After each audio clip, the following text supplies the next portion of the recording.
All right, guys. All right. Welcome to this Rugby World Cup opening match stream, right? So we just witnessed the national anthem. Let's just make sure that I am actually live. The All Blacks is about to perform the traditional haka. Obviously, the speculation is which haka is it gonna be, right? Is it gonna be the kamate, the traditional haka, or is it gonna be the All Blacks haka, the new haka, Kampao Pango? And since the All Blacks lost to the Springboks in the last round, it is very likely that it's gonna be. Oh, they're doing something different. Aaron Smith is holding a traditional Maori weapon.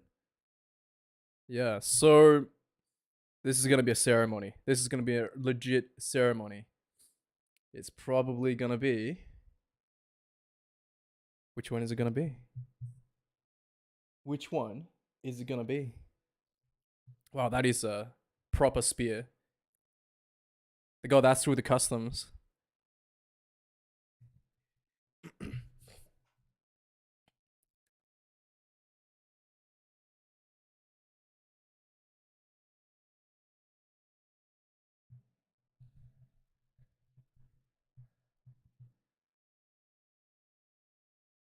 Is it gonna be Kampo or Pungo, right? Because no, it's Kamate. No, it's Kampo or Pungo. It's gonna be the big one. They have obviously lost to the French in the last game they played a couple years ago now, so they're looking to redeem that. Now the real question is, are we gonna see the banned move that is the throat slit from the man himself, Rico Ioane? That is what we should be watching out for. Are we gonna see the throat slit, the banned move? Keep your eyes glued to the screen, ladies and gentlemen.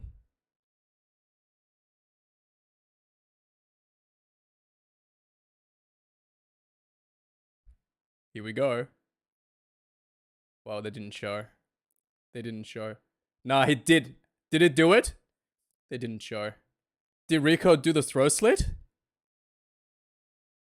It was a zoomed up shot of Aaron Smith's face. I'm very disappointed.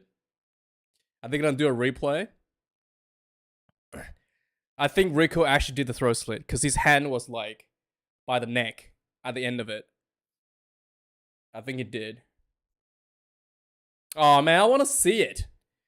Bad camera angle from the French broadcasters.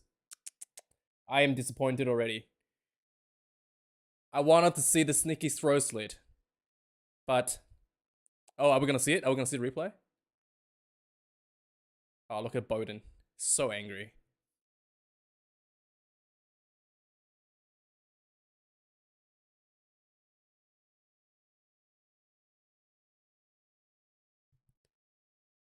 Brody Retallick is ready. Brody Retallick is ready to play. Show me the replay of the haka, man. They're not going to show the throat slit. God, man, I'm so disappointed. And I'm pretty sure it looked like Rico Ioane has did the throat slit as well. Man, the banned move, the throat slit. So Brody Retallick is actually on the bench. There was a change. And, I was told by the comment section that Brody Retallick was not ready. Turns out he was. Because I really didn't see it, like, there was no mentioning of him not available during the news lead up. So who is injured is the it looks like Dalton Papali'i is in. No, sorry, Sam Cane looks to be injured. And Adi Savir has taken over as the captain for the mighty All Blacks. And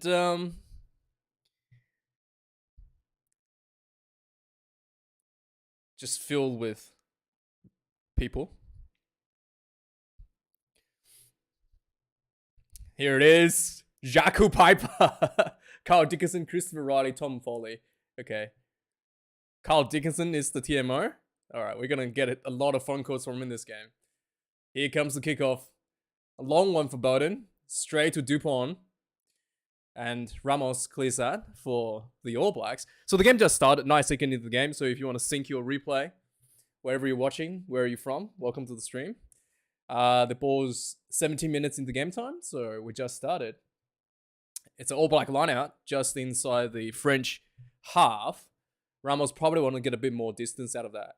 He technically lost a meter from the kickoff due to the return kick, just short of the halfway line.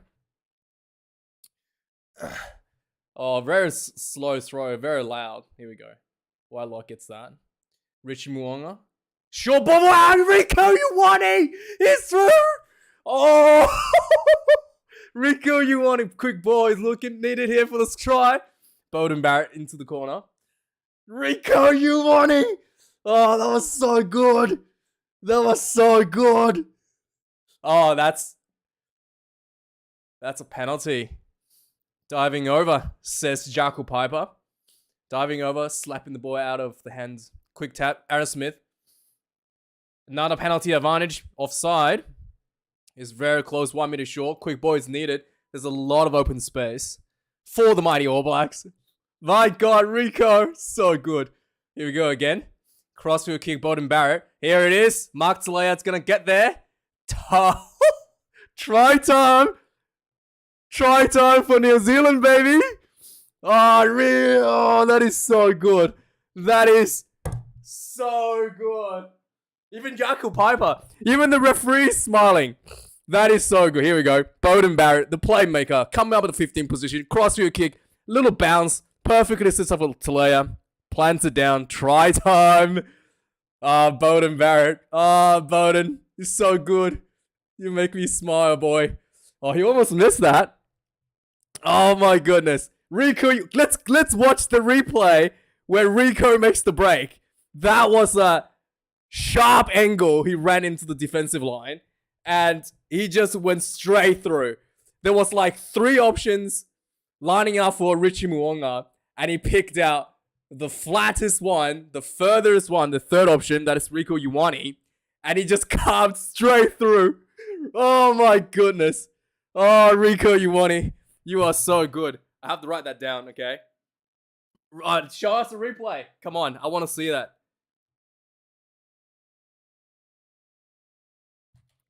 I have to write down some notes for the review.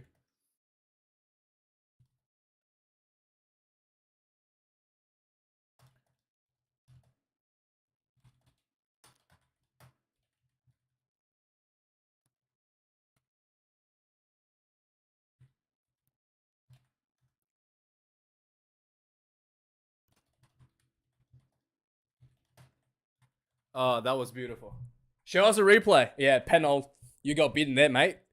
Show us a replay. Are they not going to show the replay? Like, are you kidding me? They're not going to show Rico Ioane carving up the French defense. Oh my God, that was so good. That was good. That was better than the actual crossfield kick. Nice pot.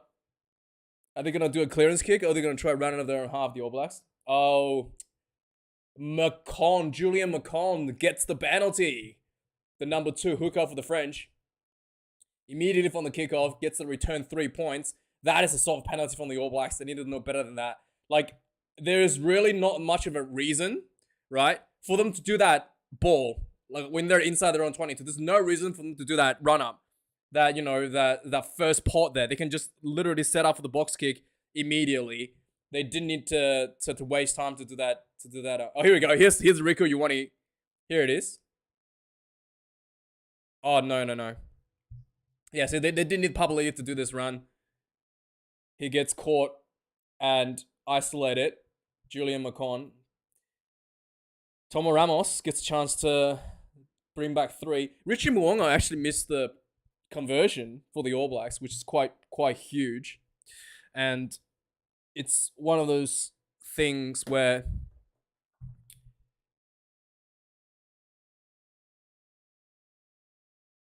nice kick. He's got such a good strike on the ball. Ramos is actually just really good to watch the way he kicks the ball.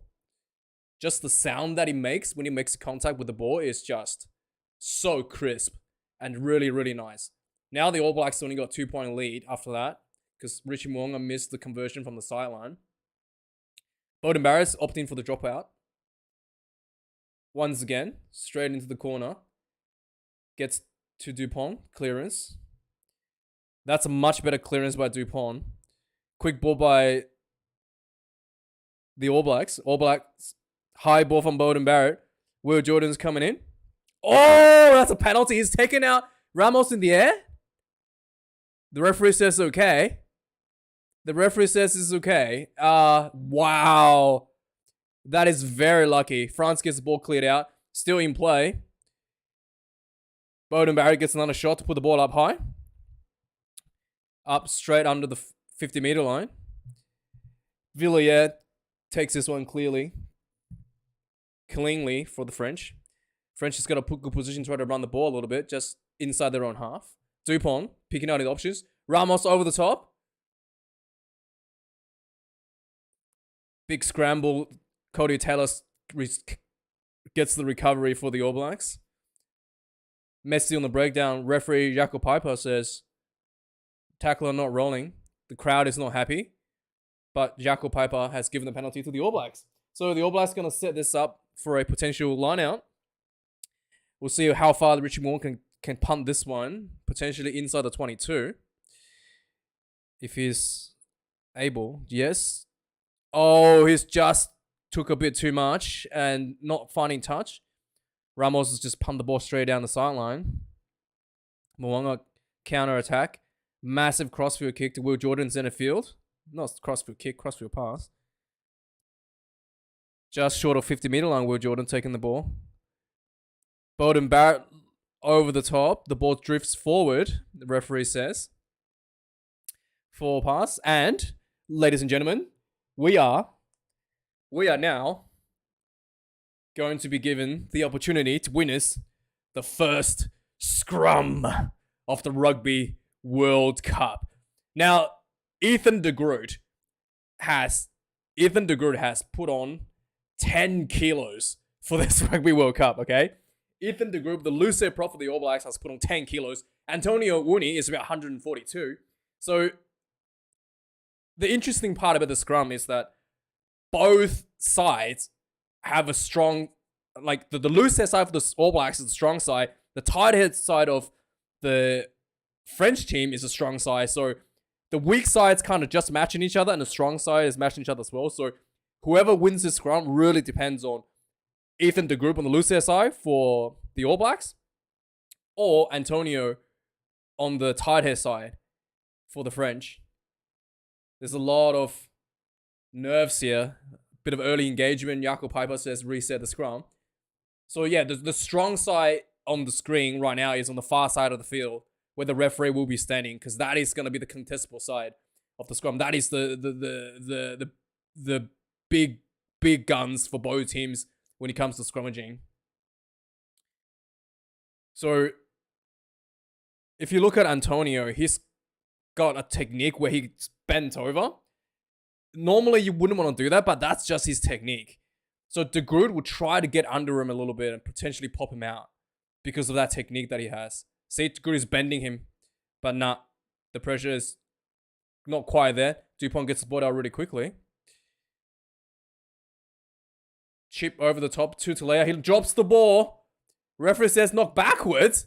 What? Talea keeps running. That is quite a interesting call by the South African referee. Will Jordan punts the ball down the field. Long ball to Jalabert, the number 10. He's just lining up, taking his time inside his own 22. Puts the ball out just inside the All Blacks 50. Oh boy. The crowd's not happy about the knock on.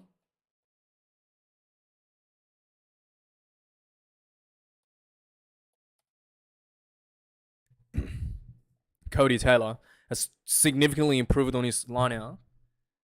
He was struggling quite a bit last year, leading to him being benched, but he's really found his form at the right times for the Rugby World Cup.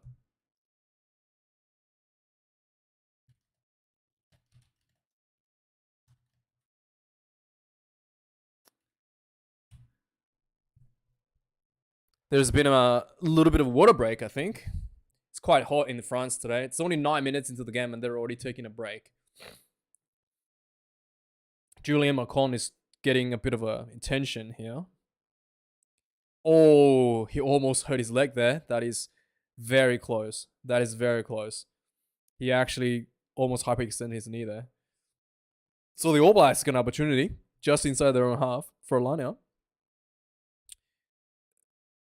Goes, stolen. Goes a bit long to Barrett. Got stolen. Perfectly read by the French team.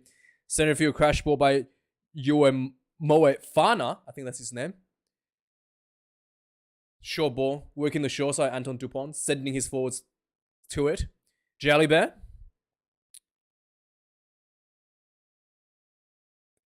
Oh, knock on. Bit of knock on there by the forward. Julian Macron. Takes the crash ball and knocks it on. He's shaking his head. Again, we're going to watch the scrum replay.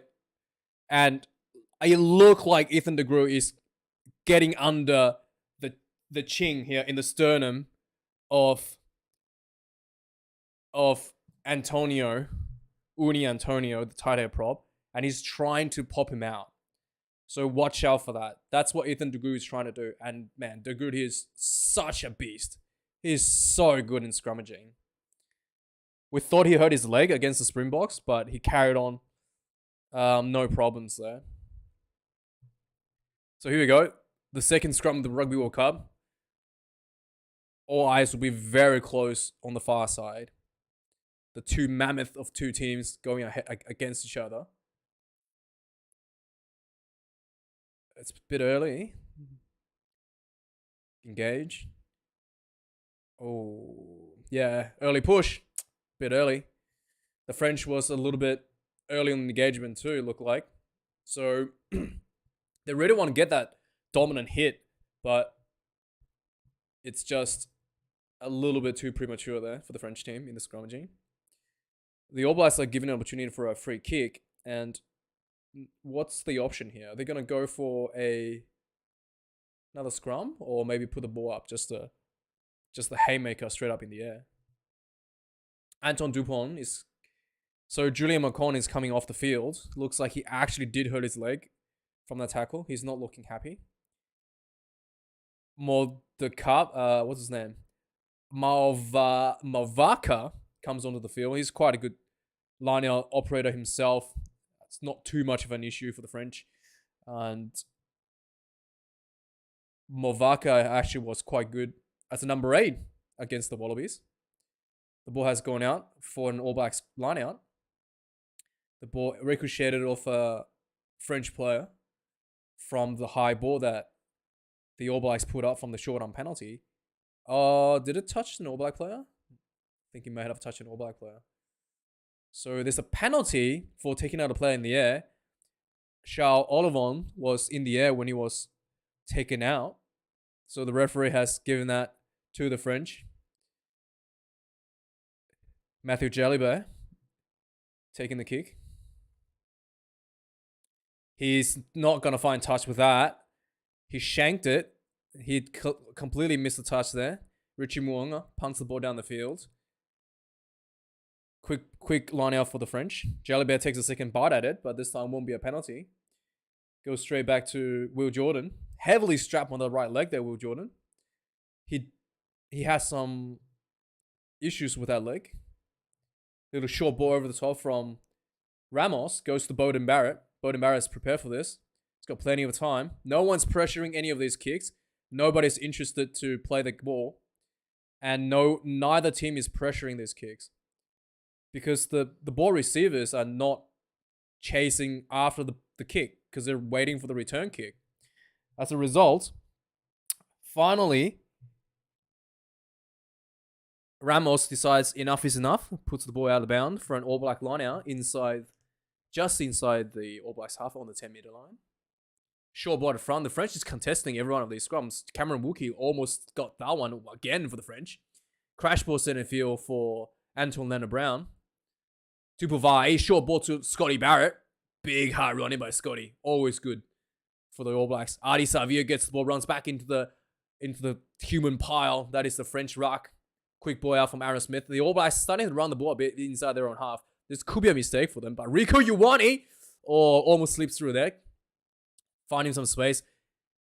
One of the absolutely the most dangerous man on the field is Rieko Ioane. So good.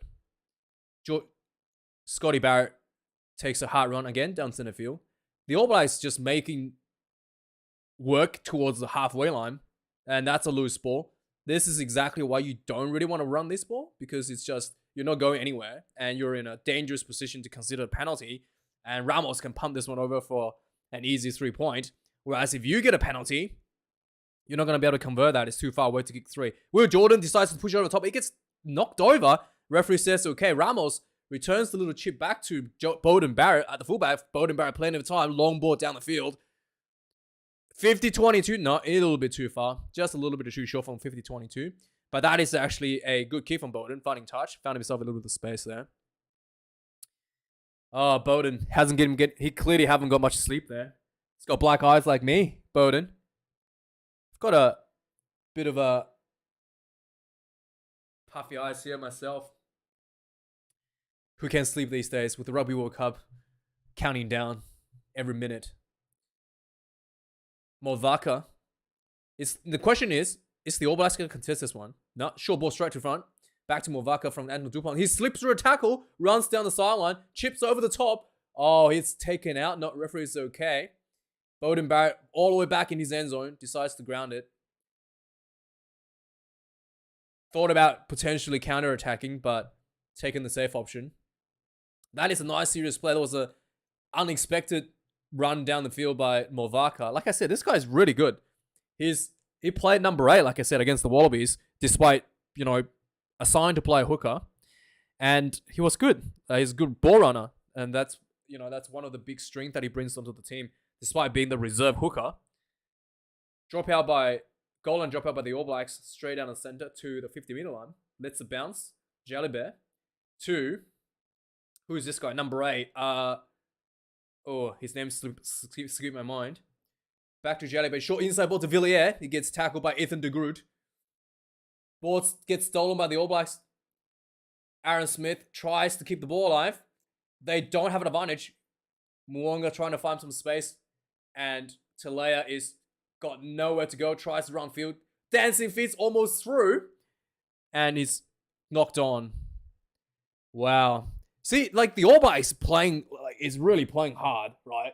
But they're not playing the game in the right areas. They're playing inside their own 22. That effort, that was such a huge effort for the All Blacks. And they literally got nowhere, right? They wasted all that energy, all that intensity. They literally got nowhere. And they put themselves under a lot of pressure as well. Because any penalty that's given away, French can just take that 3 points off of them. If not, go for the tries. Scotty Barrett done really well there, turning the ball over. Villiers holding his head again. Yeah, almost. The ball's knocked. The ball was knocked out of hand by Jalibert. Telea's a little bit. Yeah, see, this is what I'm talking about. They've taken so much risk trying to run the ball out of their own 22. Now the French just going to get a scrum. Center field. Almost center field. Inside your half. And this is exactly the position that the French team is looking to play from. Once again, we are going to have the more contested side on the far side of the field. Here we go. Yeah, and that is a penalty for going to the knee. It looked like there was a massive engagement there, and it looked like somebody buckled from the engagement, and the referee deemed that that was a huge engagement. Antonio is down, and it looked like the Groot took a knee from that engagement. Can we get a replay, please? Why are we watching the coaches? Show a replay of the scrum. I want to see what happened. Here we go. Oh, yeah. Oh, wow. He got buckled right away. The Groot got buckled right away from that scrum. It wasn't even, yeah. That was a huge hit. He looked like he slipped, but he wasn't even He wasn't even getting a proper shove. He just went straight down. Looks almost like his foot slipped. But that was a massive hit. Massive engagement from Antonio. And that's what he's been looking for, because De Groot has the, slightly better body position than him in the scrum. So they tried to do the last scrum, which resulted in giving away a short arm penalty for early engagement. But they've managed to find that penalty they're looking for with that massive. Ramos takes the 3 points for the French. And takes the scoreboard to 6.5.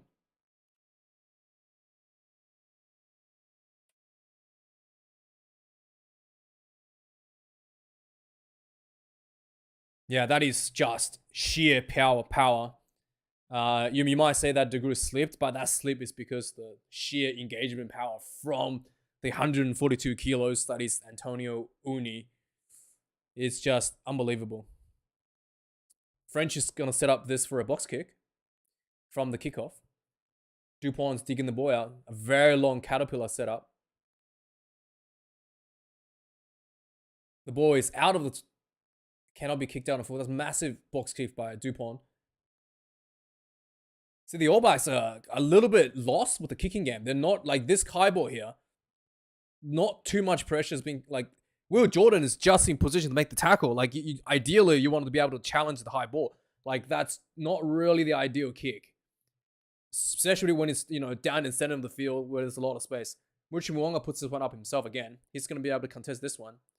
Ramos takes it nicely. Again, the angles of these balls are not that great by the All Blacks. They needed to put that closer to the sideline. Not like down middle of the field there. The French is rumbling center field. Movaka slips into the tackle. Jonathan what's his name? Fiku makes a clean out. And then we've got Bihar running by... Oh, the ball gets kicked forward by the French player. We had some nice face building there. Oh, that's a drop ball. Ramos, he is human, makes a massive mistake. That is the sort of mistakes you don't want to make in a Rugby World Cup match like that. That's yeah. That is a coach breaker, ladies and gentlemen. That's not good.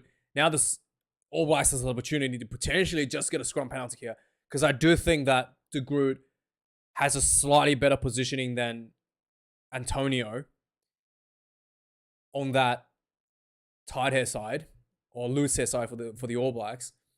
And if they can just steady the scrum and put a shove on, and I think the All Blacks will get the penalty here. So they just need to have a steady scrum and make sure that Aaron Smith have the patience to just keep the ball in the scrum for a little bit and give his team an opportunity to put in a shove. Here we go. The All Blacks are set. The loose SI is buttoned really tightly from the French team. Vardy is on the loose SI. He's very tight on his hooker. Here we go. De Groot. That's a much better position by the French, actually. Yeah, that's a much better position by the French. Loop behind. Bowden Barrett slips through a few tackles. Quick ball by Aaron Smith. Center field. Richie Muonga has some space. Gets wrapped up by 3 players. Ball still good for the All Blacks. Trying to set up for a short run with some forwards. Dalton Papali'i crashes through.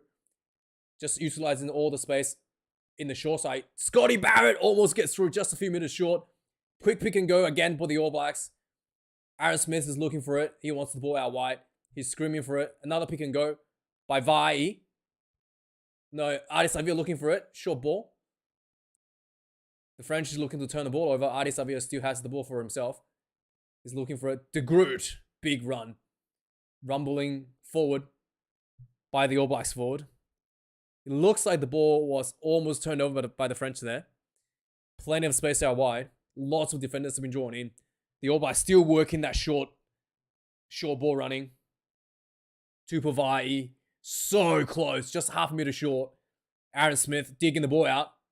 Looking for Scotty Barrett. He's just held up over the line. The ball's out. Still good. Still good. Penalty for offside. The All Blacks probably looking for a quick tap. Adi Savia. Full on penalty. Are they going to go for the scrum or go for the line out? The line outs hasn't been that clean for the All Blacks. So they might go for a scrum or a quick tap here. I would like to see them go for the scrum option. I think they will go for the scrum option. Or maybe they take 3. No, they're going to take the quick tap, are they? Oh, the penalty is much closer to the goalpost, actually, the referee says. And they're going to go for 3 points. Yeah. Initially, the ball was further out, closer to the sideline, and it looked like the All Blacks were going to take a quick tap from that. And then the referee deemed that the ball is actually a bit closer to the goalpost, and then the All Blacks is given the opportunity to change their decision. Normally, when you make a decision, you're not allowed to change it anymore. Like if you indicate that you're going to take 3 points, you can't change it anymore. But because the location of the penalty had been adjusted, they're given an opportunity to change their decision making, and they have opted to go for the 3 points. Richie Mwanga should pop this one through. The game clock is 25 minutes exact if you wanted to sync your game time to this broadcast.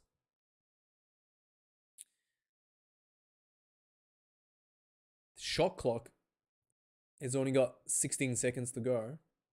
Punts this one through nice and easy. Very good play.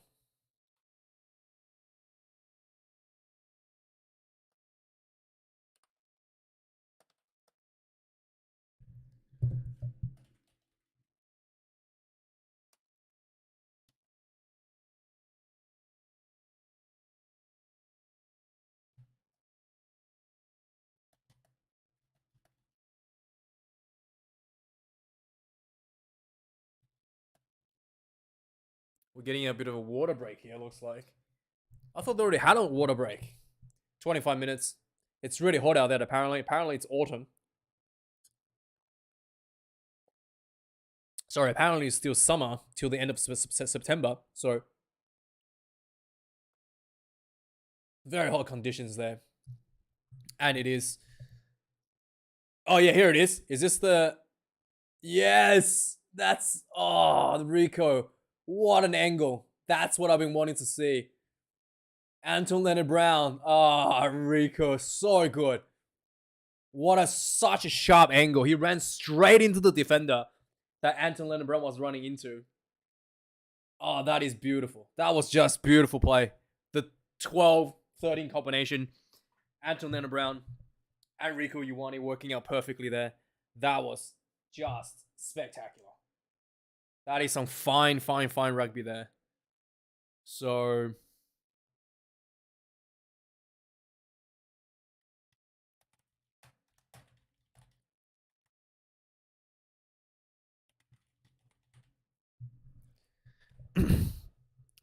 Aaron Smith just poured like a bucket of water on himself. What is... Did you guys see that? He just got like water drenched over himself. Look at it, just came out of the shower. Okay. So, yeah. French going to do the dropout. Tackles may count. 46 for the French. Only 20 for the All Blacks. So, the All Blacks actually ran the ball a lot more, but not really threatening very much. Again, the exit out of the 22 for the All Blacks is a bit of an issue. The referee that says somebody was offside. What's happened here? Was somebody offside from the kickoff? Yeah, somebody was offside from the kickoff. So the All Blacks going to have an opportunity for a center field scrum. Wow, that is interesting. I thought it was just going to be a penalty there for offside, right? But apparently not. And it's Gregory Aldred is the guy that's been pinned, the number 8 from the French. So, once again,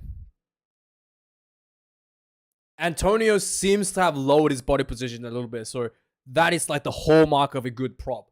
Like, he started a lot higher against De Groot in the first round where he got the shove onto him. And then he adjusted. He's now much lower.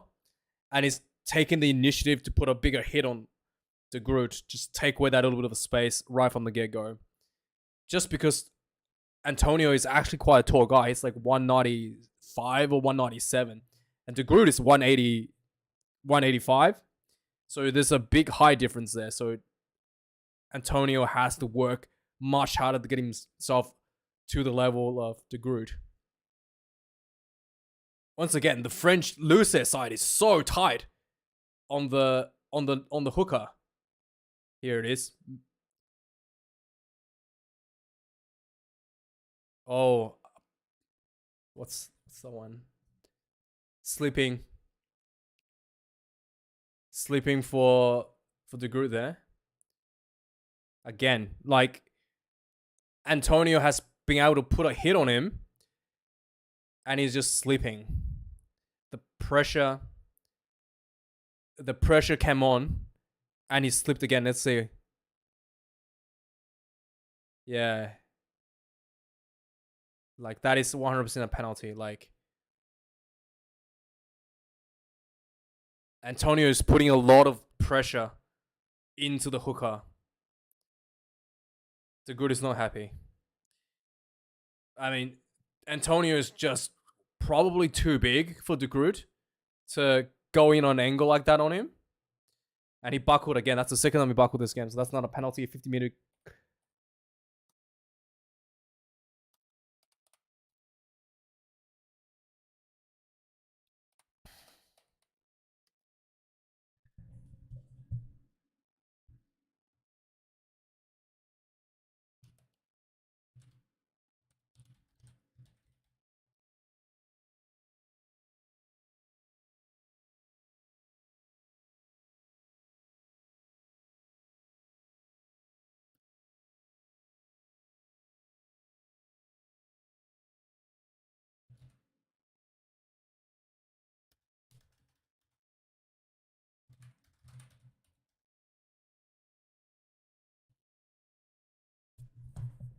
So the kickoff as well, you can see that the New Zealand kickoff is much deeper, whereas the French kickoff is targeting just outside the 22, so you can't just do a easy box kick out of your 22.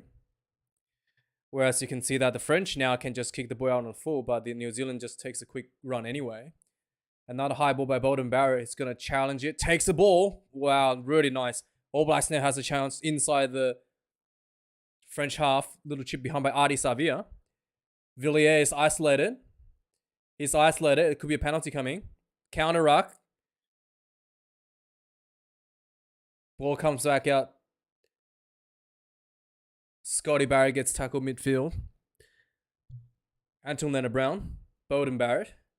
Richie Mwanga slips through a tackle down the sideline. Offload to Mark Zalea. He's down the sideline. Like, it gets taken down by Jonathan Dante. Quick ball by Smith to Beauden. Ethan de Groot trucking down the center field, and he drops the ball. Oh, French is trying to run the ball out of their own 22. Antoine Dupont. No, that was actually... Oh, good chase. Antoine Dupont takes Beauden Barrett out of the sideline. That is very impressive. So that was a kick down the field by who was it? Was it Dupont that kicked the ball down the field? But Dupont was definitely the one that was chasing it and was able to force Beauden Barrett out of bounds as soon as he recovered the ball. That is some very, very high work right there by Antoine Dupont. I think it was Damien Pennold that did the kick. Now the French has got a line out just outside the All Blacks 22. There seems to be some confusion of who should be in the scrum. That should be a penalty, right? They're wasting time. See? The referee, I'm not the one who's seeing that time wasting here for the French team. This should be a short arm to the All Blacks. Surely. If this was Matthew Reynal, this would have been a penalty, right? It would have been a short arm to the All Blacks. Anyway, the French is trying to set up the maul, very sloppy. Ball receiver goes down right away, but the maul still goes forward. The All Blacks seems to not able to defend this. This is a very sloppy defense by the All Blacks. And the French is still marching. Very nice. Ball comes out to Anton Dupont, center field to Movaka. No, what's his name? Urain. Anyway, French keeps walking down the shore side. Anton Dupont. Jonathan Dante down the sideline gets his full grabbed. Gets some clean out done himself for Dupont. Really attacking the board in the breakdown now. Penalty for holding on.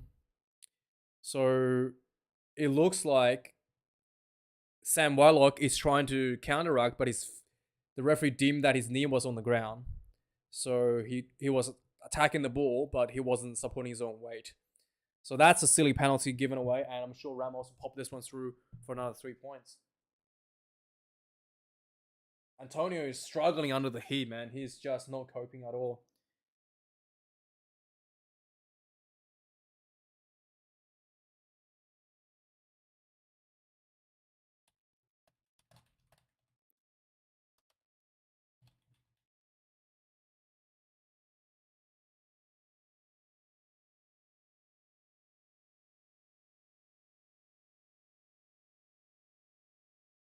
Oh, I think what happened was actually not Wylock.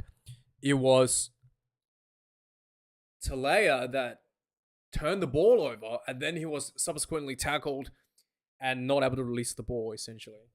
And he was penalized for the.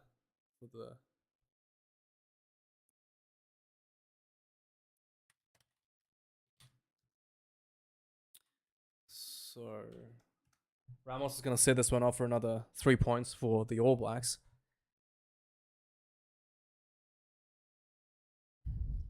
A massive angle for him, but it should be a gimme. And he misses. He actually skewed at.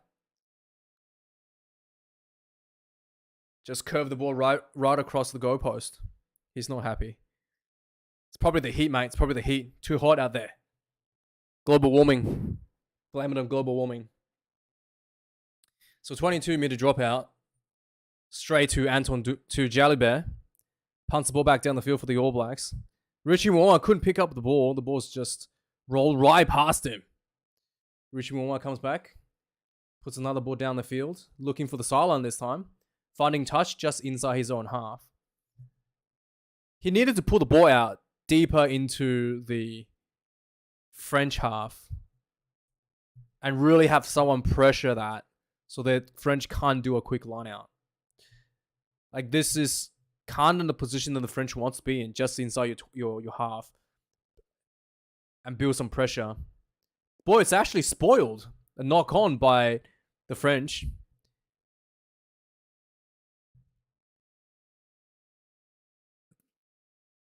Villiers runs the ball from the Will Jordan kick. Gets tackled just outside his own 22. French looking to set up a paw here. Charles Olivon taking it up. Anton Dupont is setting out for a box kick again, look like. Trying to set up the caterpillar. Yes. There goes up the box kick. Straight to Richie Mo'unga. To Beauden Barrett. Running down the center of the field. Takes himself into the contact. Ball comes out for the All Blacks.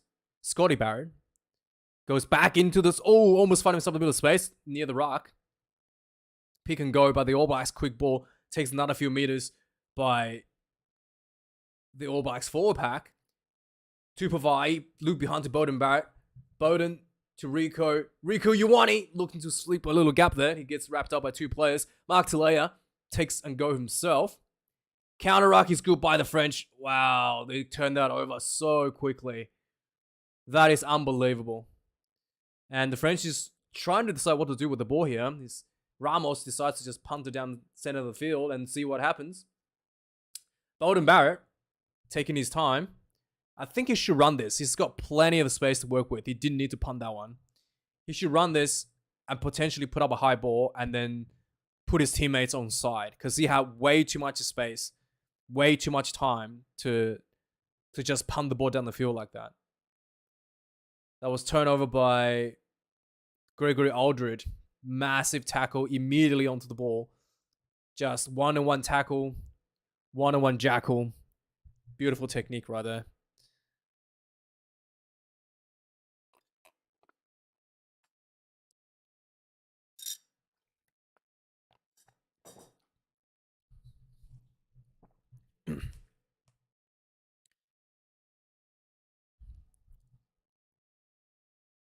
Okay, can we do the line out, please? Stop wasting time. Here we go. Okay, Movaka is making the call. He's probably going to go to Dupont again at the front. No, goes to Wookie. The All Blacks not even contesting this one.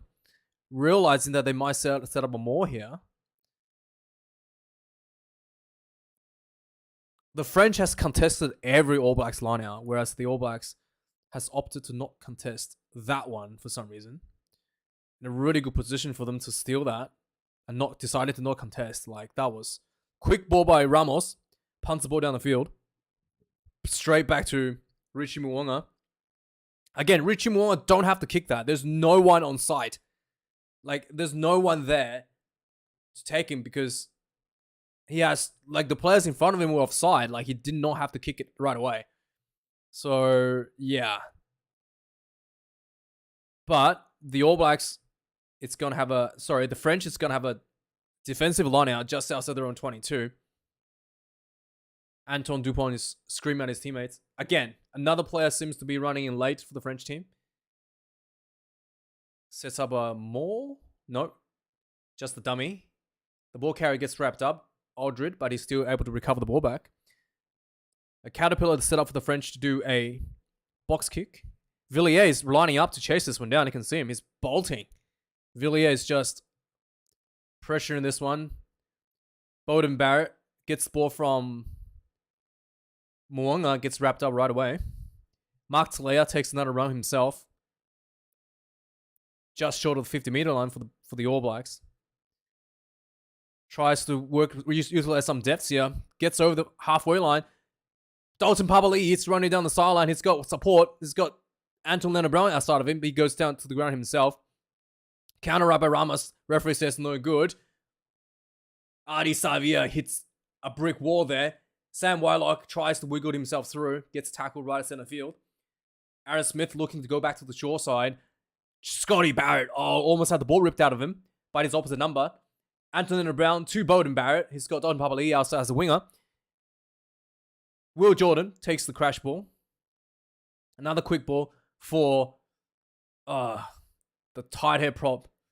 And then we've got back to the shore side for Cody Taylor.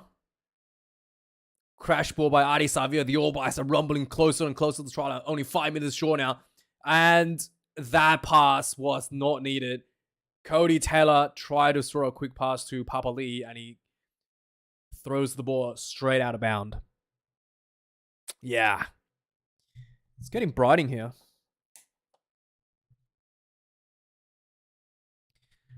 And the French is going to have an opportunity for a 5-meter defensive line out. So the All Blacks should definitely contest this one. Because if they get the ball, it's the prime location. And the French is going for 5 meters. It's over the top, straight to Aldred. But the French was able to cover this one.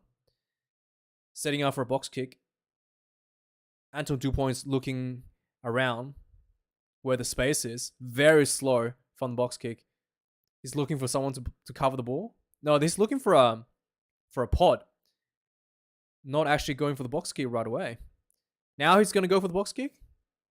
No, he's going to send it back to his teammate for the clearance kick by Ramos. Oh, it's half time.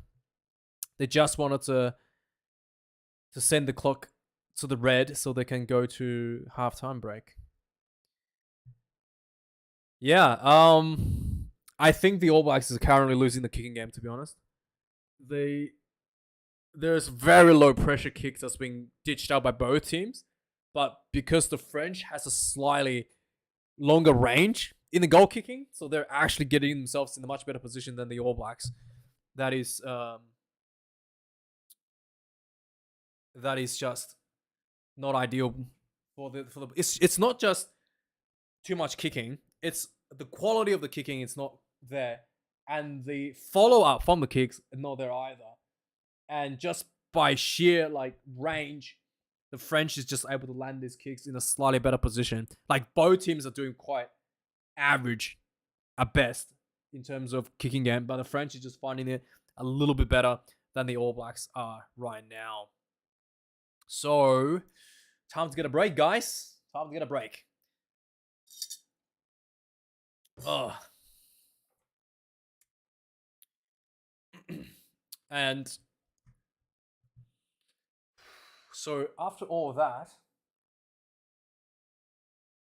score is not that much, only 1 point in it. Both teams are really too timid to run the ball. But I do think that the All Blacks looked a little bit more dangerous when they are running with the ball, whereas the French really didn't have any opportunity to show any of their attacking options. They just kind of like finding those penalties and then kicking the 3 points. Man, that opening try by Mark Talea with that Riku Ioane break. Oh man, that was unbelievable. So let's have a look at some of these statistics. Yeah, 1 minute into the game, that was just unreal.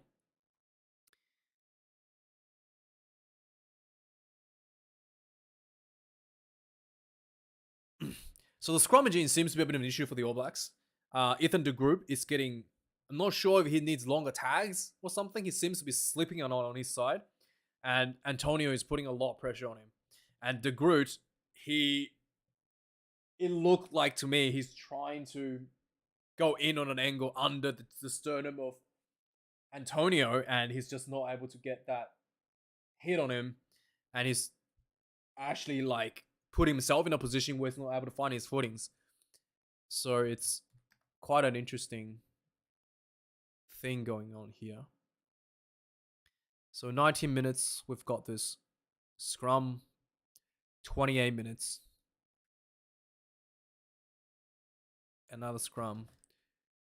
25 minutes.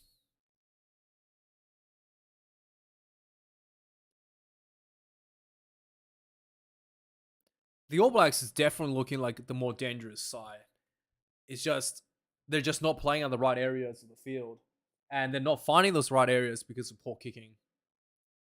So if we have a look at this,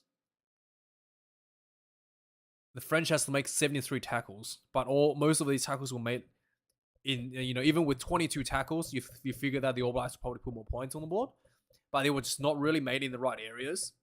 23 kicks and 20. This is like the Lions tour level of kicking game being displayed here. 23 kicks for the French and 20 for the All Blacks, and this is only half time, right? Sometimes you don't even see this many kicks in the full game, and yeah, it really shows.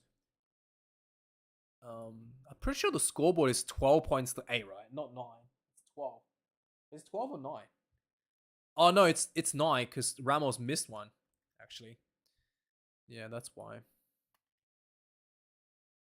He pushed one of the balls straight across the face of the goalpost and not able to quite get there.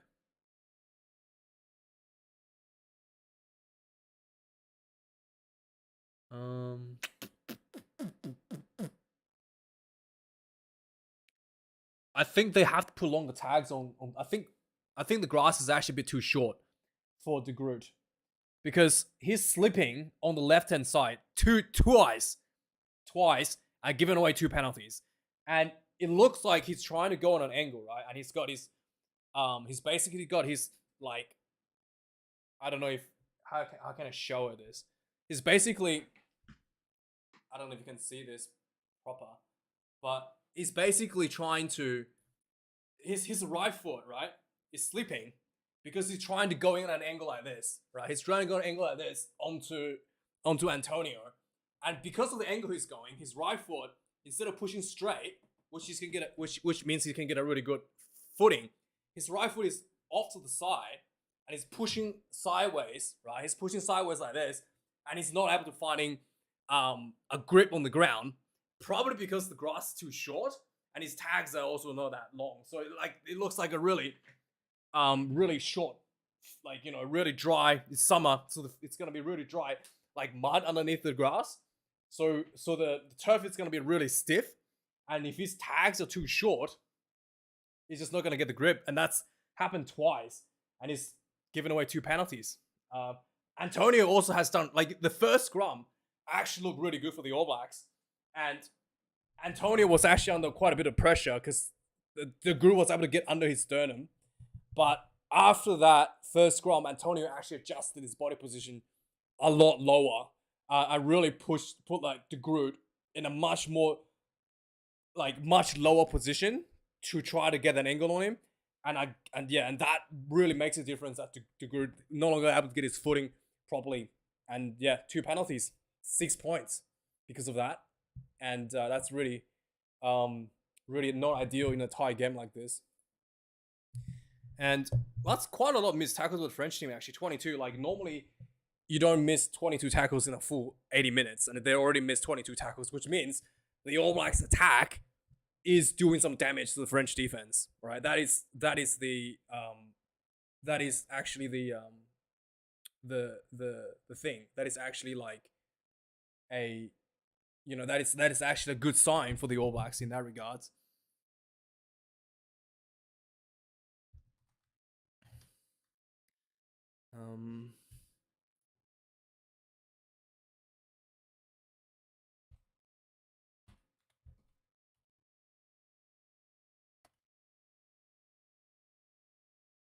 Bowden playing the game of his life. Bowden actually doing quite good. I feel like his kicking is just like, to be honest, I think Bowden Barrett's kicking game is just not just just quite not accurate enough. To be honest, that crossfield kick was good, the way he let it try, but his general kicking game is just like not really accurate enough. And really, Bowden, if he's gonna do those kicks that he's putting out, he needs to be pressuring them, and he's not pressuring his own kicks because no one is there to pressure for him, right? No one else. He doesn't have a winger that's like ready to chase down his kicks, and he's not pressuring his own kicks, so it's just like a little bit of a waste of time the way that is carry on about it, to be honest.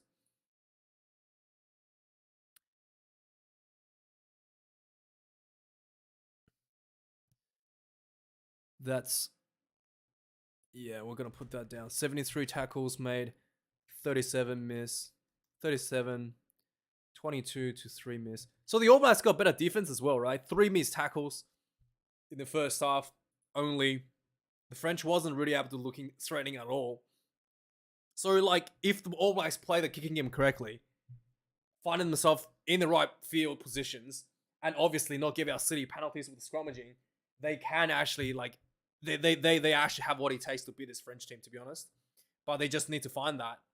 Both teams have struggled with the lineouts a little bit, and there was some times where I just a little bit not understand like why the All Blacks are not contesting when the French is doing a lineout like inside their own 22, for example. Like, you should always throw someone up. Like, you're not gonna they're so far away from your try line. There's nothing's gonna be threatening come out of them. And if you manage to pick the line out, you're such a good position to attack, and the All Blacks don't even put anybody up for that situation. And sometimes it boggles my mind a little bit how they come to that decision making. Pretty good discipline for both teams as well. 3 penalties to 5 against the All Blacks. And 3 of them are scrum penalties against the Groot, 2 of them against the Groot. So the All Blacks realistically only given away 3 penalties to the French, and so it's quite even in terms of penalty count as well. And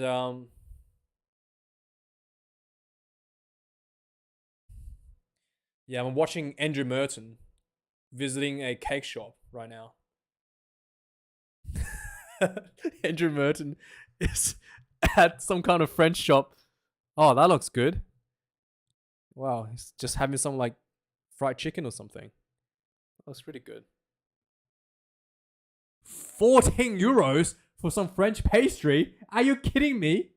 14 euros for a bread roll? Are you kidding me? 14 euros is like what? 14 euros is like 20 Australian dollars. And that's like 2,000 rand. Literally 2,000 rand for a bread roll. Are you kidding me? $20. 14 euro for a bread roll. Come on, Andrew Mertens. That's out of reach for average people, mate. Like, where are you having this where are you getting your food from, mate? Like, too rich for me. Look at Sonny Bill Williams. He's got the bicep man pumping out a commentary and a super tight black shirt. Sonny Bill, classic. Look at me, he's got a bicep man popping out. He's just sitting on commentary. He's ready to punch somebody. uh, Sonny Bill. Classic. Classic Sonny Bill.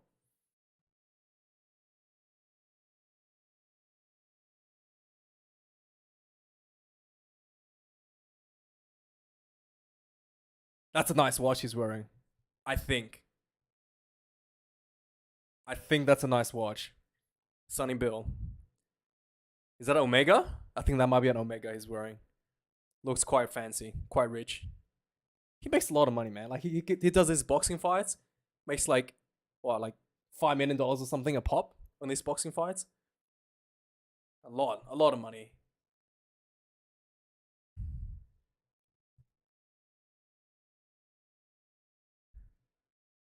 A lot of money. 380 rand for a Brett roll, guys. You gotta be kidding me. You gotta be kidding me. What's my opinion on the referee, mate? South African referee, Jaco Piper. He's always good, mate. He's always good. As long as his old mate, what's his name? What's his name? Marius Jonker is not a TMO, okay? As long as the Piper Jonker combination is not together, Piper is gonna be fine. If Jonker's on TMO, then Jonker will be like coaching Piper on the field, right? He'll be like telling Piper what to do because Jonker still fancies himself as a on-field referee and start telling him to give out business cards, right?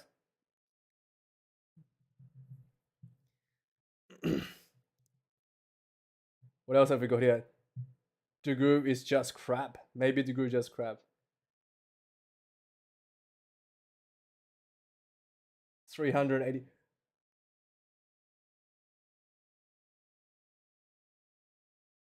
All should bring on Kitsi and Maherba second 40. I don't think that's possible, mate. I don't think that's possible.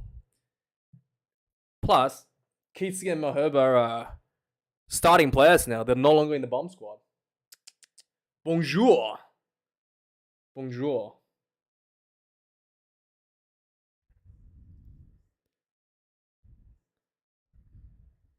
Like when I started the game, have we got everything correct? Is it? Did I just disconnect?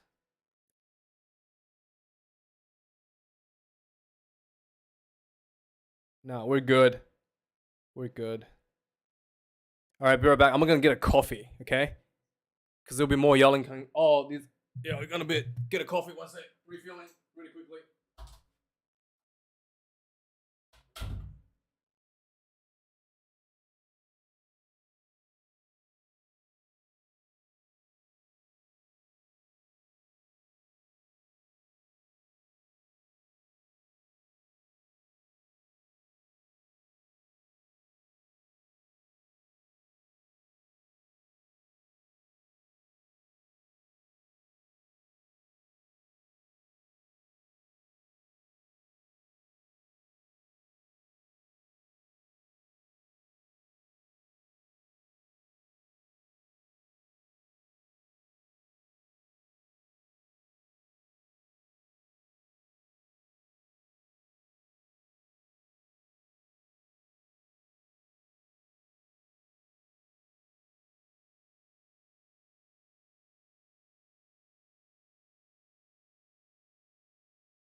Oh, oops. I just missed the kickoff.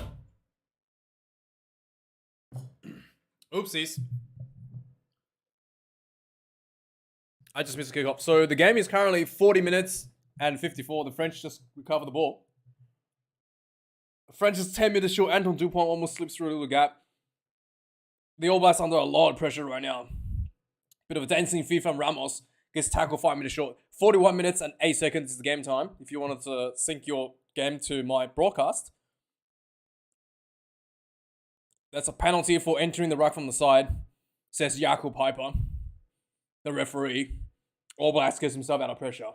That is such a high pressure situation, and Dawson Papali'i is holding his shoulder. Hopefully he's going to be okay. They really need him.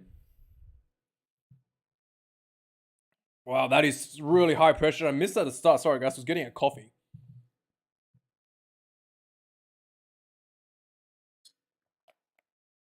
Aldrich, just pick and go. Sheer power. Offload to Dupont. Beautiful.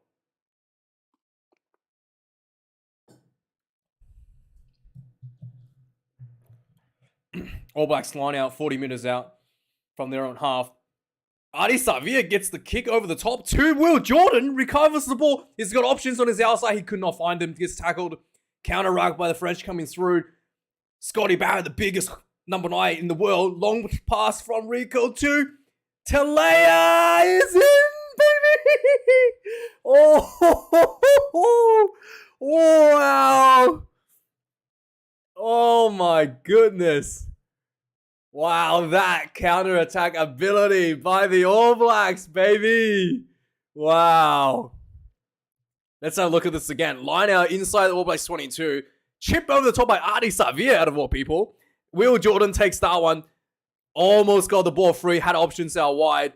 Quick ball from Scotty Barrett to Rico Ioane. Double pump over the top. Ball bounces on the ground. For Mark Talea right down the sideline. Damien Peno is looking at his teammate like, someone's supposed to tackle him? Somebody's supposed to tackle him? Not me. That was your tackle, mate. That was your tackle. Damien Peno, you missed it. That was good. The quick ball wins you the game. Immediately, the All Blacks retake the lead. Unbelievable. That is unbelievable by the men in black. Under so much pressure, and then just quick attack.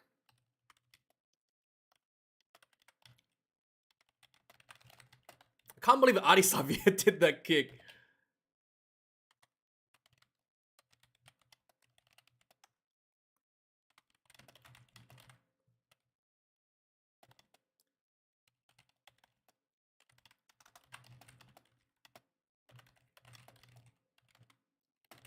That is unbelievable.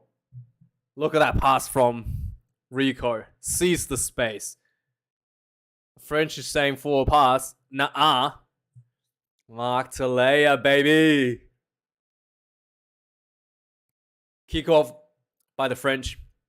Oh yeah, nice. Nice little lift take by the All Blacks, Sammy Whitelock. Aaron Smith is yelling for somebody to set up a caterpillar for him. He's going to do the Anton Dupont. He's going to do Dupont. No, yeah, he's going to do the box kick. See, his box kick only gets like at the 40-meter mark, whereas the Anton Dupont's box kick goes all the way into the opposition 22. Anton Dupont's box kick goes for 50 meters, whereas Aaron Smith only went for like what? 25? See, that's what I'm talking about when it comes to difference in kicking game. Like, Dupont's box kicks is consistently getting 50 meters. And 50-22 by Ramos' attempt is going to get stifled. Real Jordan playing the kicking game down the field once again. Back to Jalibert. Had plenty of time. Pumps the ball back down the field. Beauden Barrett catches the ball just outside his zone. That was almost just outside his zone 22. Like, again, see, that is not a good position the All Blacks wants to be in. Like, French won that kicking game round again because now the All Blacks are doing a line out inside their own, just outside their own 22. This is a really dangerous position for the All Blacks, and French is going to contest this one. Not a bit too late, but they tried. Crash field down center for Adi Savia. Oh, knock on Tupo Vi. See, this is exactly what the French wanted, to force a mistake out of your defensive lineouts. Now the French has got opportunity. They have a short arm penalty advantage. It's a long full arm penalty advantage and his throw. Flamont pops the ball back. Antoine Dupont gets the ball, plenty of space. The ball gets knocked down by the All Blacks. And the referee said it's a knock on. Saved. Wow, Flamont almost went straight through there. Very unlucky that the French didn't score there. And that could have been a penalty for a deliberate knock on, because I didn't really see what's happened. Jaco Piper says it's just a knock on. Say Tupuvai drops the ball there. See, that's why you don't want to... Yeah, that's what I mean. Like the kicking game, like the All Blacks lost that because they're outside their own 22. They can't kick the ball out on the full, and the French is just looking to force out a little error like that, like a knock on or a turnover at the breakdown, for an opportunity, and exactly what they got. Bowden should have probably gone for the quick lineouts, to be honest.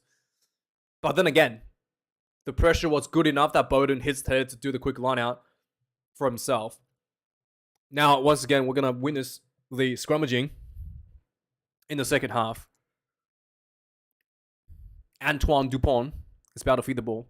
We are finally getting an opportunity to watch the tight head side battle here. Yeah, Ethan de Groot is getting pinned down. Yeah, he's going to sleep again. Just straight down. Yeah, Ethan de Groot is under so much pressure because he's getting pinged. His head is getting pinged down. You can see the head from Ethan de Groot. His head is actually like downwards. If your head is down, you're going to go down, basically. And he's not, basically, he's trying to get himself underneath Antonio,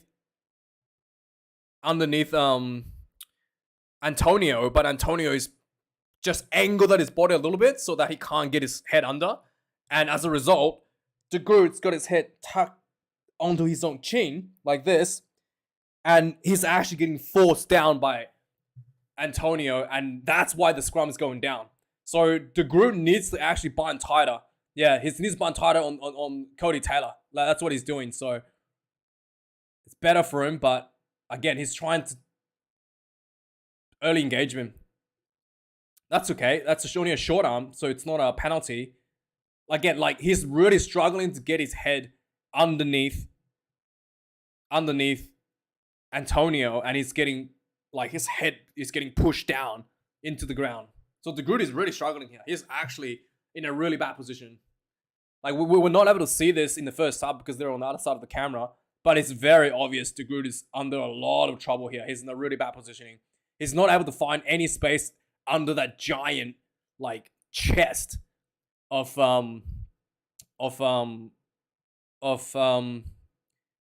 Antonio, but he just keeps trying to get himself under there, which is a big mistake, and Antonio just forcing him down to the ground, essentially. I wonder if he's changed boots, or changed the tags at least. French is looking for a penalty here. Like, they can feel it. They can feel this penalty coming. And I think de Groot might go down again.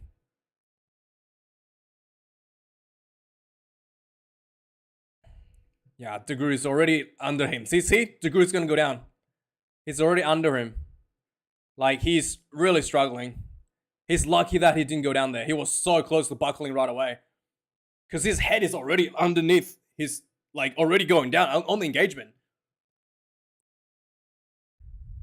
He needs to straighten himself up, de Groot.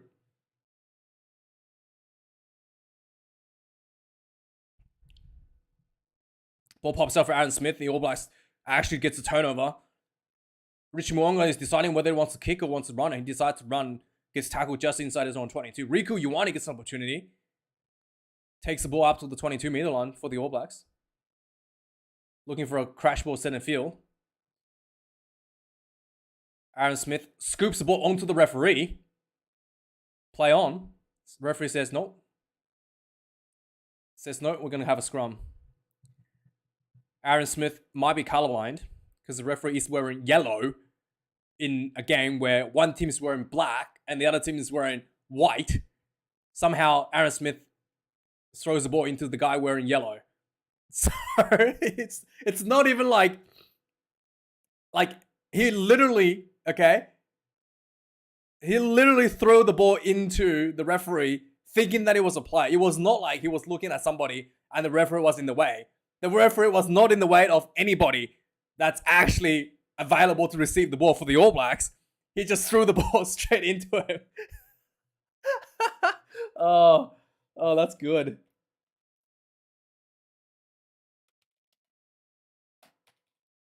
That is good. That is funny.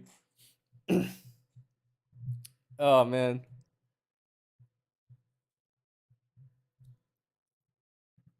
Here we go. We're going to watch this scrum again.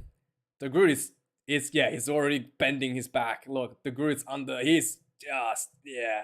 Oh, man, that is so brutal. So brutal. And that's a poor kick from Bowden. Only finding about 20 meters. He kicked from his inside his own 22 to just, yeah, wow, that's like a 10-meter kick for Bowden. That is horrendous. So French is going to get opportunity. Antonio's coming off the field. That'll be a sigh of relief for Ethan de Groot. Oh no, he's coming back. I thought it was going off the field. Man, Ethan de Groot is just licking his chops, looking at him like, what he's going to do? What I have to do to get this man? He's just confused as you and I. Guys, we don't know how to deal with this. He's just too big.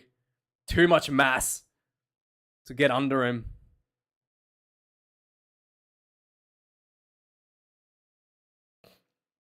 French lineout. Just taking really long with his lineouts, man. Like, what is going on? Long ball. Charles Ollivon takes the ball for the French. Nice maul. Not going anywhere. The maul goes down. The French player goes to the ground. Referee says, still fine. Play on. The maul is slowly but surely moving forward for the French. The All Black defenders has to reset a few times now after peeling off. Moefana, crossfield kick by Jalibert to... Oh my god, Damien Penold! Again, into the corner. Did he get tackled? Oh, that was so close. Jalibert sees the space out wide. And crossfield kick to Penold, who scooped the ball up, found himself in space. And he goes for the corner, and I think he's in touch. I think he's put into touch by the sweeping defender. Who was it that made the tackle? Richie Mo'unga. I think he's saved the try. That was close. But I think Richie Mo'unga has saved it.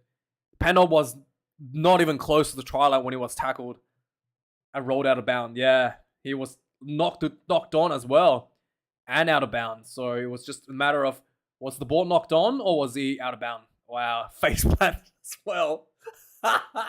Oh, man, that is painful. Oh, I thought for sure he was in. Oh, Richie Mo'unga. That's a George Gregan. That's a George Gregan try saver, ladies and gentlemen. He just almost a George Gregan, okay? Almost as good as a George Gregan. But he's managed to knock the ball out of Damien Penold's hand as he's jumping over the try line and saves the try for the All Blacks.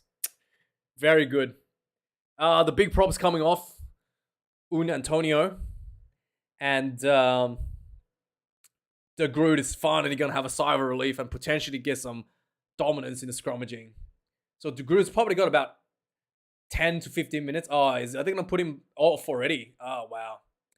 Come on, Fozzie. Keep De Groot on for a bit longer. He's almost had him. But Foster has responded with the replacements by taking off Ethan De Groot and putting on Ofa Tuangafasi. And who else is on? And Fletcher Newell, I think, is also on. Yeah, Fletcher Newell is also on. All Blacks 5 meter line out. Crashfield center field. Aaron Smith trying to dig a ball out. Really slow ball once again. What's the strategy here? He's looking for Samuel Wildkard to take up as a blocker and it's going to do a box kick himself. Just gets to about the 40 meter mark. This is a much better box kick by Aaron Smith. All the way made it to the 40 meters from deep inside his own 22. Got a lot of distance on that. And it's a good angle. I saw it close to the try line.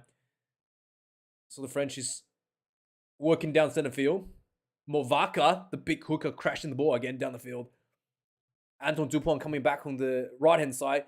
Jalibert switched for, FQ. And then Damien Penold pick and go, offloads to Dupont. loses the ball behind him, and he kicks the ball out of bounds by accident.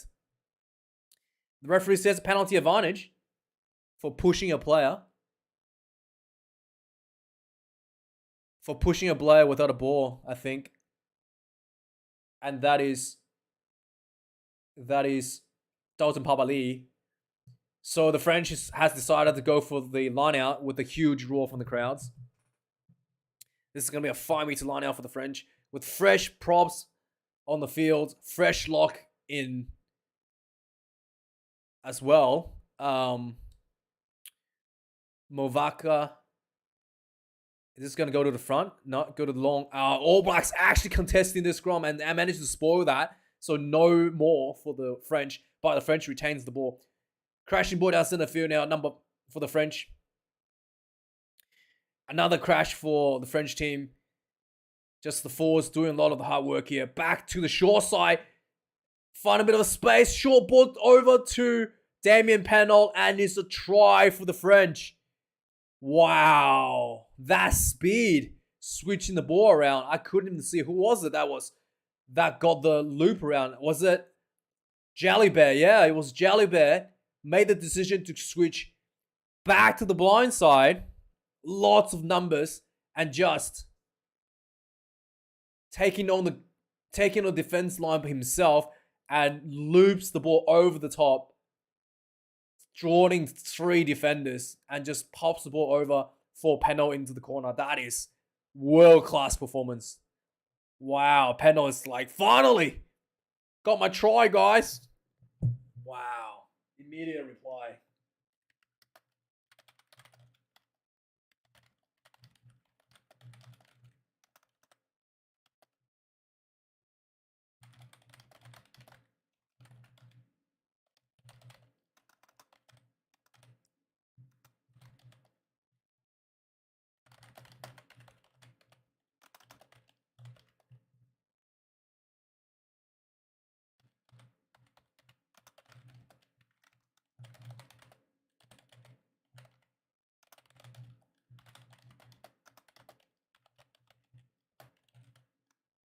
And Ramos slots this one from the sideline.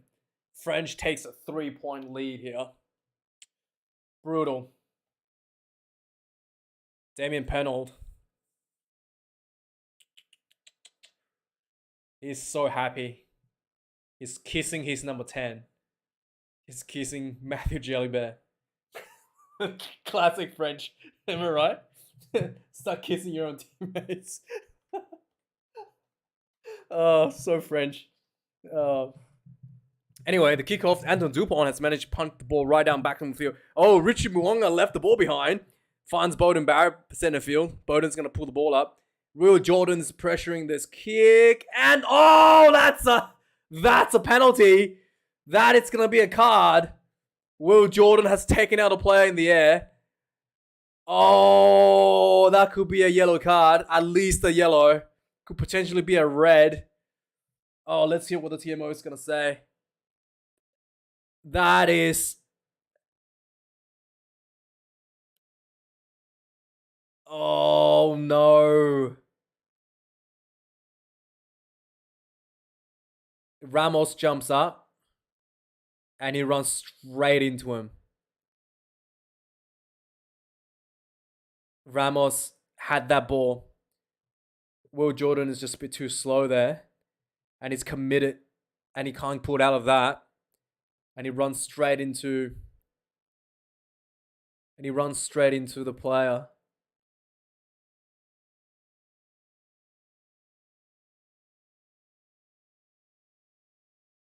He's got a yellow card and on report. That is... See, that's probably why the All Blacks don't apply pressure on their own high balls. Because they're just not that good. They're just not that accurate under the high ball. And this is exactly what you just witnessed. Will Jordan sent off with the yellow card, pending red card review. For taking out a player in the air. And he's just decided to pressure the high ball. Like literally for the second time, maybe, out of this entire match. And he's mistimed it. And he's taken out a player in the air and he got himself sent off. That is really bad for the All Blacks. Yeah, that's probably why they don't challenge, they don't pressure their own high balls because of that. Man, that is bad. Front ball for the French sets up a more.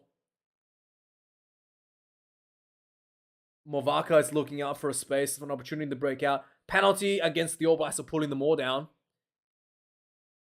Dupont runs the ball himself, center field. Another penalty. Nope. The referee says collapsing them all. And a penalty for the French.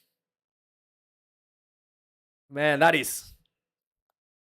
See, this is what happens, right? If you don't practice those things in your play, in your like general game time, like the All Blacks pretty much don't pressure their own high balls.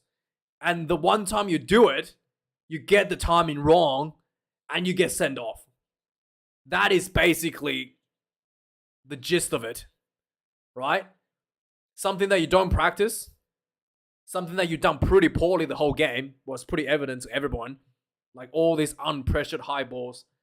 Finally, Will Jordan pressures one and he gets sent off for timing it wrong and taking out a player in the air. Like he was fully committed, but he needed to jump. He can't just run straight into the player that was in the air. He needed to jump. If he had jumped and bumps into Ramos in the air, he would have been fine. But he didn't. He just completely mistimed it. And the illegal collapse in the more has resulted in Ramos trying to take another 3 points. He misses this.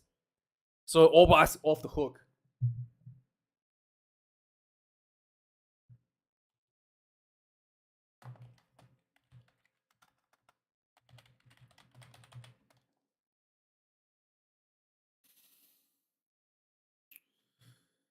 Yeah, that's not good, man. So yellow card and then penalty for collapsing more. Another 3 points for France. So it's 16 points to 13. They didn't adjust. Yeah. I don't know what to say, man. Like this shows that it's an issue with the All Blacks preparation, to be honest. They haven't practiced that, obviously, or haven't done enough practice with that. They clearly don't do that in the game because there were so many kicks that is unpressured throughout the game.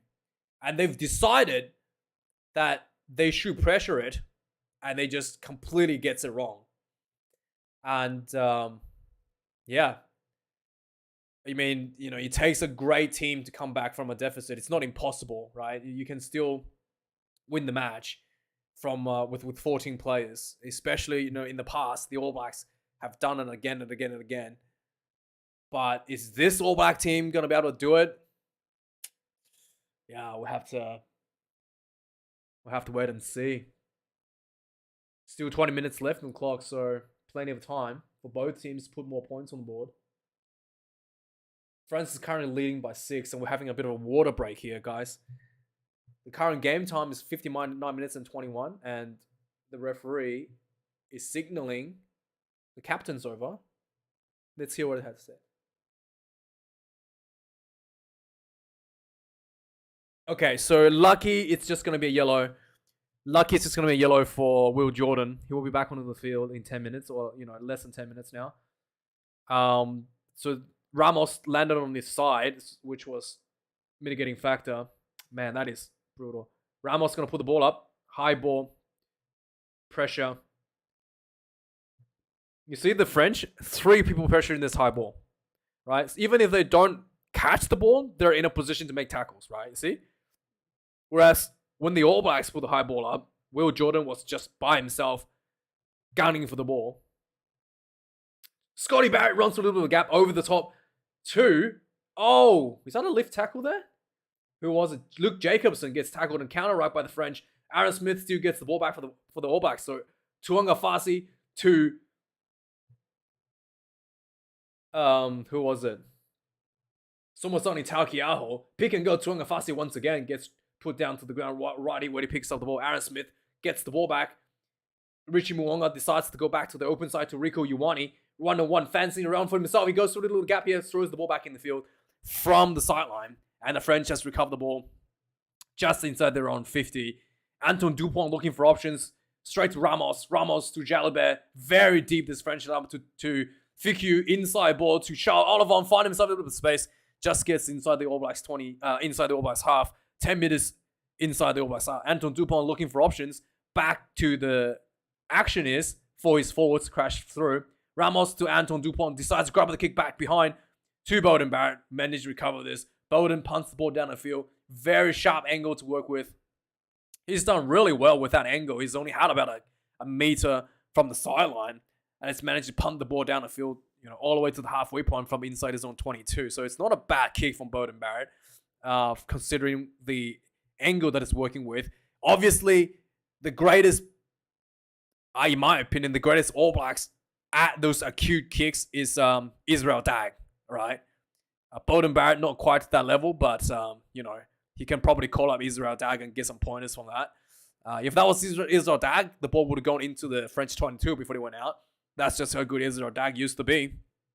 Anyway, French is walking around the corner. Villiers runs into a number of tacklers and still on his feet, almost getting taken out, throws the ball back in, and the All Blacks has recovered the ball for themselves. French is trying to set up the maul here, and the ball's gone to the ground, and All Blacks has recovered. Aaron Smith looking for options, looking for a caterpillar to get the clearance kick out. It's going to put the ball right up in the air. This goes to the halfway point. It's much better for Aaron Smith. That is a good kick, but that is actually a quite good kick because it's plenty of pressure from his teammates, and it's got the ball to the halfway point, quite close to the try line. Quite close to the sideline. That's the angles to work with. And Anton Dupont is looking for a massive box kick and he's kicked out on the full. Not sure what that is supposed to be. I think he's trying to go for a 50-22, thinking that it was inside his 50, but he just completely misjudged it. He wasn't inside his own 50, and he kicked the ball out on the full. So the All Blacks is going to get an opportunity for a line out at the halfway point. Aaron Smith is off the field. Finlay Christie is on. So the kicking game is got much better now for the All Blacks. That box kick from Aaron Smith was actually really well done there. Now the All Blacks got an opportunity around the halfway point. Go for a maul themselves, and they just get completely demolished. That maul is really poorly set up. And in fact, the French look like it's going to win the ball here from the maul. No, the All Blacks got the ball back. Adi Savia runs down himself, wiggles himself just short of the 50-meter line. Scotty Barrett almost knocked the ball on. Did he knock it? Yeah, he did knock the ball. Referee says advantage France for knock on. A penalty advantage for the French. And Anton Dupont finding foul. Giku loose back into Ramos. Dupont again. Villiers, dancing feet. Oh, he almost got spear tackled. That was close. Finlay Christie almost speared him. That was close. Another penalty advantage for the referee against the All Blacks. Repeated penalties come out. Jalibert fighting his forward. I want to hear what's the penalty for? What's the penalty for? Not rolling. Multiple penalties. Jaco Piper says the latest penalty was not rolling away, but there was two penalties, repeated penalties leading into this. And yeah, All Blacks under a lot of pressure. I think France would go for another 3 point just to put this one out of the one try reach for the All Blacks. Yeah, oh boy. Gregory Aldred pops the ball out.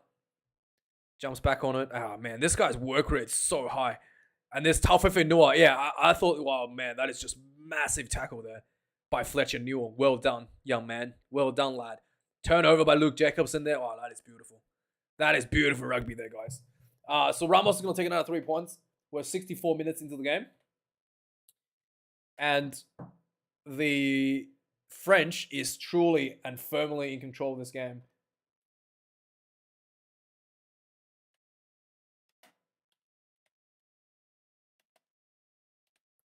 All Black structure is falling apart a little bit. Oh man, what can you do if you're an All Blacks, huh? there was a shot on the All Blacks coaching staff, just all looking quite confused. And yeah, Ramos pumps this one through. So he's 19 points to 13. And yeah, not looking good. Not looking good. So the All Blacks need to score twice. Wait, no. The All Blacks needs to score one try, actually. To one converted try to still win this match. Will Jordan is still in the bin, but he will be coming back on shortly, in about 2 minutes or so. Short kick out, and it's recovered by Scotty Barrett. Bowden to Scotty. Brothers to brother. What a great kick. The All Blacks got the ball back inside the French 22. This is exactly what they want, the position they wanted to be. Finley Christie, quick ball out to short ball to Scotty Barrett to Jacobson. Christie to Taukiaho. Crash down the center field. Christie again. Richie Mwonga looking for options and knock on to Dalton Papali'i. Just a little bit floated a little bit in front of him. And Papali'i just had someone right in front of his face and knocks the ball on. But Boss plays on. Beauden Barrett gets a chance to clear in the kick outside from his own 22. And yeah. Again, like, you know, the option there for Beauden. Like, he had, you know, he wasn't under much pressure there, right? Like, Beauden had decided to put the ball out from inside his zone 22, but he wasn't really under that much pressure. I mean, he's probably been told not to do this, but he probably could have gone for a counter attack there, to be honest, especially if you wanted to open the game up a little bit. I guess you can, you know, he's trying to, you know, wait for the yellow card to finish.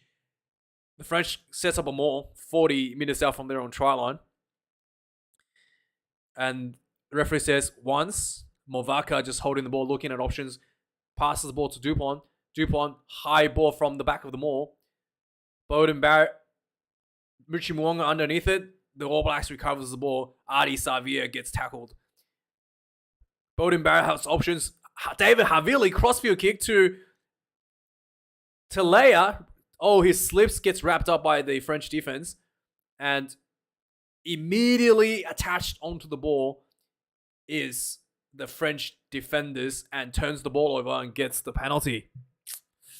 Yo.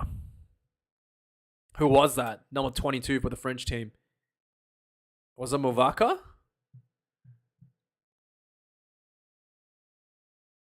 The French has decided to not take the penalty, and the All Blacks just punted the ball down the field. What is happening? The French didn't take the penalty. They just kicked the ball down the field. What the hell? So anyway, the All Blacks got the ball back, and it's just absolutely mess right now. Plenty of knock-ons left and right. Everybody's falling over left and right. What is happening? Why did they kick the ball down the field and not taking the penalty out? What the hell? Are you guys seeing this? What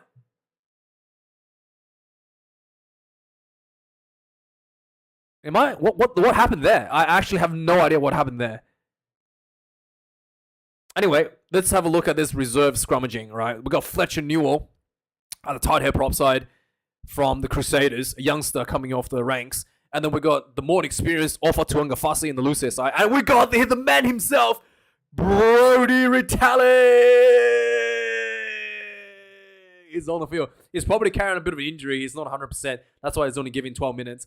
But man, I miss Brodie Retallick. He's so good. Sammy Whitelock had a big shift and he's not looking happy. But Brodie Retallick is on, boys. I just want to see that face of Brodie Retallick with the headband, you know, with the head strap on his head. The classic Brodie Retallick look with the head straps. Yes. White. Yes, there it is. Yes. There it is. Oh, Brodie Retallick. Classic look. Classic lock look. There it is. Anyway, big scrum coming up. Tuangafasi is the more experienced scrummage here for the All Blacks on loose side, and he's already doing the work. The referee says, slipping? What's happened here? Referee says, reset. So Tuangafasi is the more experienced prop, and he's had bit of a long-term injury, which let him not able to get too much game time. He has been pretty good, dominant in scrummaging for the Blues, and really want to see him transition that into international Test rugby. Obviously, Fletcher Newell, he debuted against the Springboks in the trial by fire match where they actually won. So Fletcher Newell is surprisingly better than everybody expecting. He's very good. And obviously, Somasone Takiaho, the hooker in the middle. His form hasn't been as good as it was last year, but always dangerous with the ball. Here we go with the scrum. Yeah, Tuangafasi is trying to get an angle on. Yes, there it is. Like, that's what De Groot is trying to do to Antonio, but he's not able to find that angle. That obviously Antonio is much bigger. Tuangafasi was able to basically fold the scrum inwards. The referee didn't give a penalty, but game plays on. Richie Mo'unga running the ball out from his own 22. Finley Christie looking for an option. David Havili looking for Somasone Takiaho, spreading the ball out wide to Mark Talea out on the wing. Bit of a goose step straight into Damien Pennold. His tackle needs support, otherwise it's going to get turned over. I think that might be a turnover again. Not the All Blacks retrieve the ball. And we've got Scotty Barrett down the middle of the field. He's dancing around, gets tackled again. Brodie attacker in for the clean out. Finley Christie, Beauden Barrett, chip over the top for his chasers. Riku Ioane just a little bit too big there for Beauden. Again, the Riku Ioane was in position, but the chip would just be too much. David Havili's on the field. He's been working on his kicking game. Punts the ball down the field, and Jalibert says, I'm going to take a break, and takes a mark inside his own 22, just getting his team back for a bit of a breather. That is a really interesting decision there to take a mark. Like, he was not under any sort of pressure from that. And he's just taken a mark and given everyone literally an opportunity to breathe. And he's kicked the ball out on the full. Jalibert has kicked the ball out on the full. And, okay. So the referee's a bit confused. The referee was like, was that taken back into the 22? And no, it wasn't. But the ball has gone out on the full. So Jalibert actually did okay. So this is going to be an All Black line out. Wait, is that a 50-22? No, because it's from a... Wait, okay. It looked like... No. The ball landed on the line, which means it was out. So it was out on the full. If it had bounced in field, then that would have been a 50-22. But yeah, the All Blacks now has a defensive line out just inside their own 22. Is Brodie Retallick going to get this? Come on, Brodie, get this. Yes, Brodie Retallick. That's it. Get that boy. Adi Savia crashing down the middle of the field. And we've got Finlay Christie looking to get the ball out. Very messy breakdown. There's lack of people securing the breakdown. Brodie Retallick takes another run already. I mean, he's working harder than everybody else on the field already. What a man. Richie Mo'unga gets the ball, puts up the high ball from inside his own 22. Again, Will Jordan is pressuring this, and he's taking out a player in the air once again. Wow. The referee says just the penalty, I think. Just the penalty, and it's just, what is going on? And French has knocked on the ball. Is this going to be reviewed again? Or is it just the penalty? Will Jordan's taking out the player in the air again? What is going on?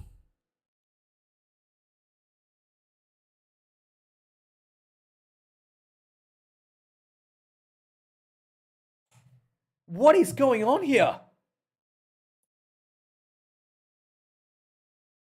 Wait, is it going to be reviewed? Or is it just going to be a penalty? Referee says it's just a penalty. No review. I mean, you can clearly tell the All Blacks has a lack of practice with these high balls. Because it's just like multiple times now. Look, Will Jordan, okay, he was impeded. He was impeded by Villiers. That's why. That's a mitigating factor. He was impeded by Villiers. So it was clearly, you can clearly tell the All Blacks just not getting these high balls in the right positions, and their own like support just not able to get there in time, essentially. And again, still silly penalty that was given away. No yellow card, but still a penalty for Ramos to extend the lead to out of reach for the All Blacks, essentially. They now have to score twice if he gets this one, instead of just scoring a converted try. They have to actually score a converted try and a penalty potentially to win the match. Ramos pumps it straight down the middle. Just so easy. Just a gentle tap and he's through, right?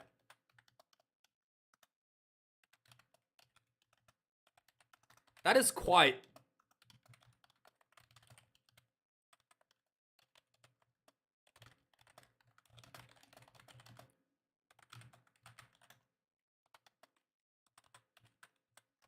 That is just bizarre. Anyway, we got the kickoff now. The French crashing the ball down the middle of the field. Anton Dupont is looking at options. Is he gonna go? Yeah, he's gonna go for a box kick again. He's looking for the caterpillar. Look at this! Look at this box kick. He's pumped this box kick almost 50 meters, right? Like that's 40, like good 45 meters. Whereas the All Blacks box kicks only goes for about 30. So Anton Dupont's got like a good 50 meters advantage on that box kick, right? Like that is just talent. That is raw talent. And that is the difference between the kicking game. The French is able to find that extra 50 meters from everything, and the All Blacks falling behind because of that. That's a high tackle there. Come on, ref. On Bowden Barrett. 74 minutes and 20 seconds on the clock. Finlay Christie digging the ball out, going to the shore side. Will Jordan, bit of dummy and go himself. Finlay Christie, just one pass crash ball for the All Blacks. Penalty going straight down. Quick tap from Movaka, and he's away. He's away. He's taken down by the All Blacks. This is the isolator. He could turn him over. Nope, no one's committed to turn the ball over. So the French, despite being isolated, still has the ball. Brody Retallick wraps up Anton Dupont. Who would have thought of that? The best player from that little grubber kick behind. Damien Pendle still up.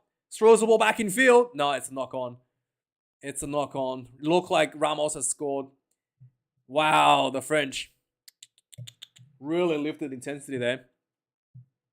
So, that was just lightning quick. That the little grubber kick behind to Penold, he almost gets there. He just had his hand on the ball there. I thought he actually got that.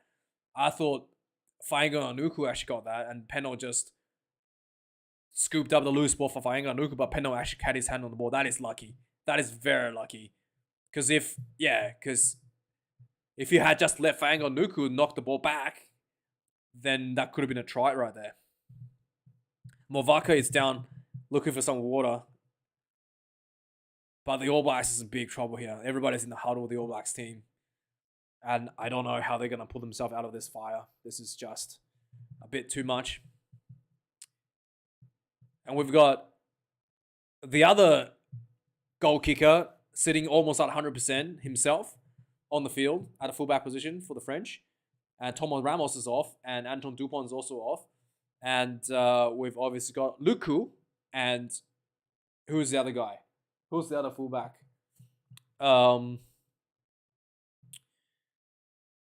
Who's the number 23 for the French team? Jaminet.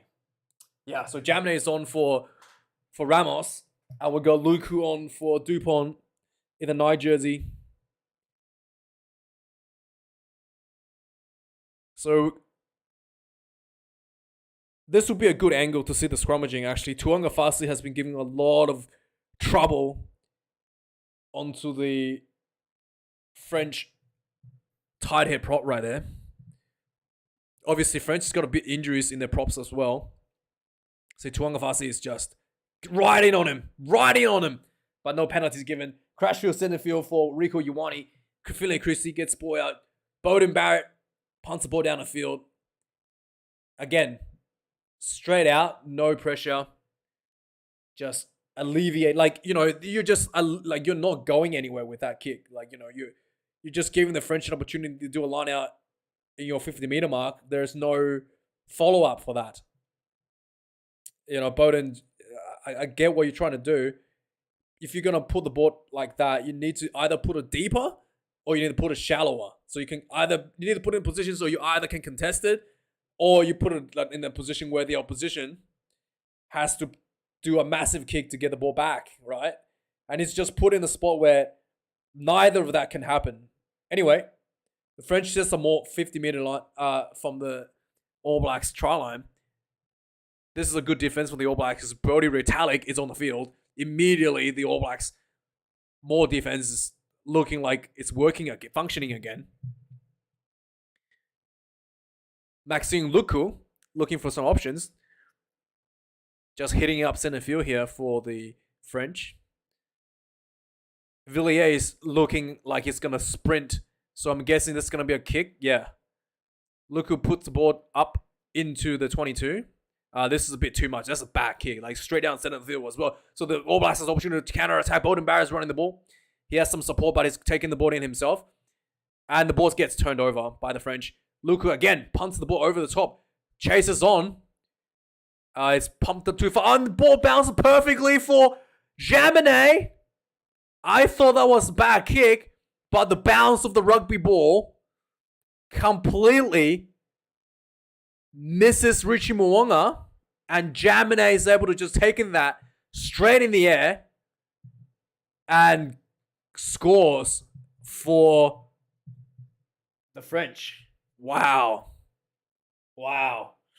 Wow, wow, wow, wow, wow. Wow. Yeah, that was just quick decision there by the French. Like, Luke, I thought this was a bad kick. Like, you went center field, but it just bounced, such an awkward bounce for Richie Mo'unga. Richie Mo'unga needed to catch that before he bounced. And two French players on top of him, Penold and Jaminet, both looking for the ball, and Jaminet takes this one with full speed. Brodie Retallick is just not happy. It's alright, mate, you tried. That is just perfect French rugby right there. That decision-making by Luku to just put that ball over, that really quick decision-making. A lot of teams try to do that. Like, the South Africans likes to do that, but never to that effect. Like, you know, Faf de Klerk does that a lot, actually.